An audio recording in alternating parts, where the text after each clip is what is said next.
TDs, como nós tínhamos prometido.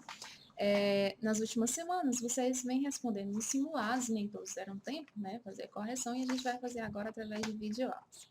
Eu vou começar com esse TD aqui, que é esse TD maior, em folha grande, tá? Como eu falei no vídeo anterior, a gente não vai fazer uma correção por TD, para os vídeos não ficarem muito extensos, a gente vai fazer a correção por texto. Texto 1 é o problema dos 35 camelos. Como é um texto muito grande, vocês já leram mais de uma vez para vocês poderem responder, eu não vou ler o texto aqui justamente para não incompletar esse vídeo, tá? Questão de número 1. Quanto ao tipo textual, esse texto é classificado como? Você tem aí 5 alternativas. Vamos eliminar, tá? Item A, descritivo. Bem, só vai ser um texto descritivo realmente quando ele fizer algum tipo de descrição, seja ela física, seja ela de personalidade, seja ela de ambiente. Como assim?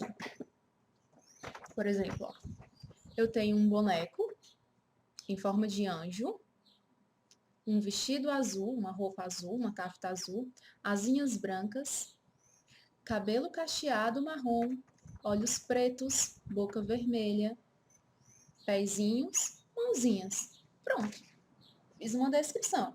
Será que esse texto aí dos 35 camelos é um texto descritivo? Item B, dissertativo.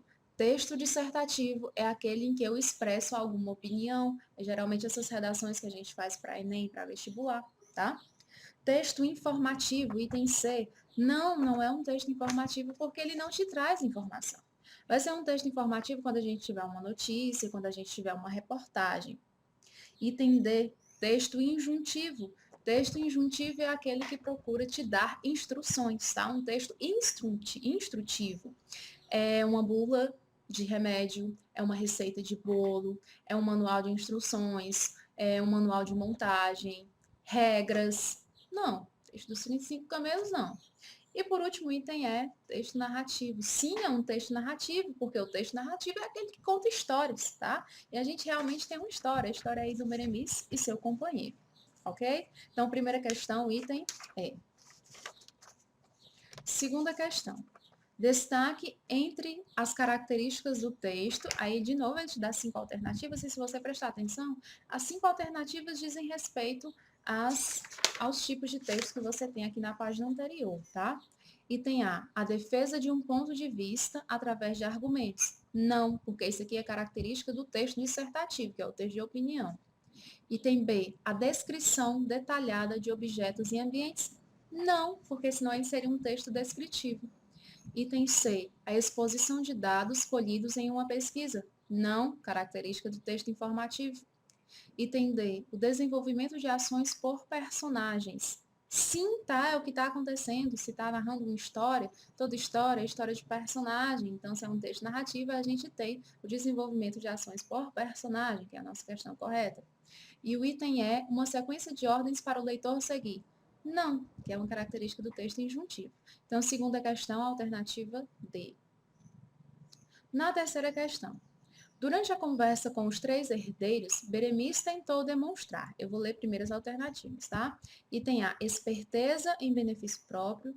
B, honestidade e inteligência. C, indiferença aos problemas alheios. D, interesse por explicar o lucro que teria. E o item E, revolta dos problemas sociais. Bem, ele está te perguntando durante a conversa com os 3 herdeiros. Ou seja, assim que eles encontram os 3 irmãos discutindo, ele quer saber qual é o motivo e ele vai lá e se inteira, né, da conversa e realmente vai dar o seu parecer. Se a gente for por lógica, não precisaria nem voltar lá no texto, né? Olha, se eu vou tentar ajudar, independente de eu ter interesse ou não, eu não posso demonstrar que eu estou tendo interesse, senão ninguém vai querer minha ajuda. Aí a gente volta lá no texto só para confirmar, tá? Os irmãos dizem, né, lá no 1, 2, 3, 4, 5, no 5º parágrafo, os irmãos dizem o motivo da discussão, e no 6º parágrafo ele responde. É muito simples, atalhou o homem que calculava. Encarrego-me de fazer com justiça essa divisão, se permitirem que eu junte aos 35 camelos de herança, etc, etc, etc. Ora, se eu quero fazer com justiça, veja bem, ele está se inteirando da conversa, ele teve meio que compaixão dos irmãos que estavam brigando, ele tinha a solução e disse que resolveria fazendo justiça. Então, a gente tem aí honestidade e inteligência da parte dele, tá certo? Portanto, item B. Quarta questão. Percebe-se no fim da negociação que Beremiz, na verdade, foi. Veja bem, ele não está mais perguntando o que foi que ele demonstrou, ele está perguntando o que ele é, tá? A gente tem o item A, ardiloso, item B, corajoso, honesto no item C, item D, irresponsável, o item E, matreiro. Foi uma questão que causou até muitas perguntas na sala, né? As palavras ardiloso e matreiro são palavras com significados muito parecidos. Porém, a gente tem em ardiloso apenas aquela pessoa que tem um certo tipo de esperteza. A palavra matreiro, no dicionário que a gente conferiu em sala de aula mesmo, ele traz uma esperteza, mas ele traz uma esperteza com malícia. Então, não é só inteligência. E se a gente for ler o texto realmente com um olhar mais aberto, a gente vê que ele ajudou, que ele era inteligente, mas que, na verdade, ele pensou tão rápido que ele ajudou os irmãos, mas ele também se favoreceu com isso, portanto, ele tinha uma certa malícia, tá? Portanto, é o item matreiro, esperteza com malícia. Quinta questão. O nível de linguagem empregado foi predominantemente, aí tu tem culto, formal, informal, relaxado e vulgar. Veja bem, se eu estou falando em nível de linguagem, eu vou falar de 4 palavrinhas, tá? Formal e informal. Formal, aquele muito correto. Informal, aquele mais descontraído. Eu tenho a linguagem culta e eu tenho a linguagem coloquial. A linguagem culta é essa linguagem correta, mas só que ela vai além do que se diz correto, ela segue as regras à risca, tá? A linguagem coloquial é a linguagem mais descontraída, mas é a linguagem do dia a dia, é a que você fala na oralidade, é a que você fala com seus amigos, na sua família, no seu trabalho, na escola, etc. Ele está te perguntando em que nível de linguagem é que foi usado, foi empregado aí no texto que você leu. Aí a gente tem aí o item B, formal, tá? É a que está mais adequada das alternativas que você tem. Então, quinta questão, item B. Sexta questão. No trecho, nada tens a reclamar, pois é claro que saístes lucrando com essa divisão. O sentimento que Beremiz queria despertar no herdeiro mais velho era A, admiração, B, compaixão, C, desinteresse, D, indiferença e E, raiva.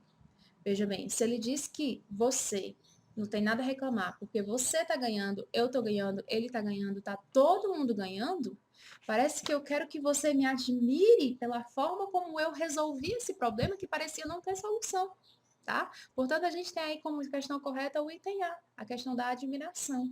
Você admira meu trabalho porque eu estou favorecendo a você e está todo mundo lucrando com isso, tá? Sexta questão, item A. Sétima questão. Beremiz tentou convencer cada herdeiro de que eles estavam levando vantagem. Eu não vou nem terminar de ler tudo, tá? Porque é o item realmente mais correto. Olha o que ele acabou de dizer. Né? Você não tem nada a reclamar porque você está ganhando com isso, eu estou ganhando, ele está ganhando, está todo mundo ganhando. Então, sim, né? Ele fez os cálculos de modo que todo mundo saía lucrando, ninguém saía perdendo, nenhum camelo ia ser cortado ao meio, tá? Sétima questão, item A. Oitava questão. Bagdali não queria entregar seu camelo para ajudar na divisão, por quê?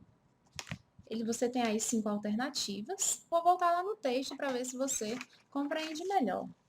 O Beremiz pede o camelo dele. Ele responde assim: não posso consentir semelhante loucura. Como poderíamos concluir a viagem se ficássemos sem meu nosso único camelo? Veja bem, ele só tem um camelo para concluir a viagem. Não é que ele realmente queira terminar a viagem, opa, eu quero chegar no meu destino. Não, mas é porque eu só tenho um único camelo. É a única coisa que eu tenho. Independente de concluir a viagem ou não, é a única coisa que eu tenho. E se eu perco a única coisa que eu tenho, eu nem concluo a viagem, nem vou para frente, nem vou para trás, porque eu vou ficar a pé. E nós estamos no meio do deserto, tá? Portanto, a alternativa correta é a alternativa letra E, temia ficar sem seu único camelo, ok? Nona questão. A palavra impropérios foi utilizada no terceiro parágrafo para indicar. A gente vai voltar e vai reler o parágrafo, tá? Terceiro parágrafo. Por entre pragas e impropérios, gritavam possessos e furiosos. Veja bem, por mais que você não saiba o significado de impropérios, você tem aí 3 palavras para te ajudar. Aliás, você tem 4, se a gente for analisar melhor, né? Você tem pragas, que parece ser uma coisa bem ruim, né? Você tem gritavam, desespero, possessos. Gente, pessoas possuídas com certeza não são pessoas felizes. E a quarta palavra é a palavra furiosos. Então parece que impropério não pode ser nada relacionado nem à felicidade, nem à alegria, nem nada do tipo, tá? Aí a gente tem aí, né, as alternativas. E tem a elogios trocados pelos irmãos. Gente, se eles gritavam estavam possessos, eles com certeza não estavam trocando elogios. E tem B, o acordo a que chegaram aos irmãos? Não, eles estavam gritando e furiosos. E tem C, palavras ofensivas e agressivas? Sim, é a nossa alternativa correta, tá? D, palavras suaves? Não. E tem E, termos carinhosos? Não. Questão de nível fácil, tá? E pronto, nós acabamos as 9 questões relativas ao problema dos 35 camelos. Esse texto vai ser um pouco mais extenso, porque ele tinha mais questões, mas os próximos serão bem curtos, tá? Eu espero que vocês tenham entendido.